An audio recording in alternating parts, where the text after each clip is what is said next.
All right, I was gonna make a quick little video here on the MDDP cat oil filter conversion for 6.7 Powerstrokes. Already opened it here, but basically this is what you're getting: is the adapter, machine aluminum adapter. Send you a little bit of Loctite. I went for the bigger filter.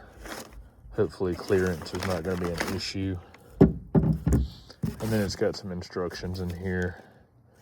So what I'm going to do is I'm going to get the old oil filter off, and then we're going to grab a torque wrench and a socket, clean everything up, put some of this Loctite on here that they supplied, just some blue thread locker. And we'll get this thing torqued down and see how it works. So this is on my 2026 F350 6.7. There is the stock factory OEM filter. This is the first oil change on this truck. So I'm gonna get that out of here, let the oil drain. So pretty much same concept as any other oil change on a Powerstroke 6.7. Removing the oil filter, you need a 16 millimeter for the oil pan drain. I'm doing this hot, like just got back to the house hot, so oil is flowing exceptionally well. But we'll get this filter off here. We'll get everything cleaned up. All right, so we got the filter off here. There's your filter mount. And then I've got the oil pan draining. I'm gonna give that a little bit to drain here, but we'll go ahead and clean all the oil off the threads there, because that's where the new filter adapter is going to lock tight to the to those threads. So we need to get them clean so the Loctite can adhere. And then I'll get everything else cleaned up good. So I'm just gonna take some brake clean and do that. All right, so I let everything drip out.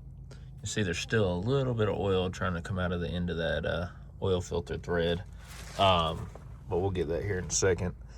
Took the adapter here, went ahead, it's gonna be hard to see, but went ahead and put Loctite on the inside threads right there, because when this thread's on to there, you want this to stay put. You need a 22 millimeter socket and a torque wrench set to 25 foot-pounds. So I got that here. I'm gonna have to sit the phone down for a second so I can real quick get that last little bit of oil.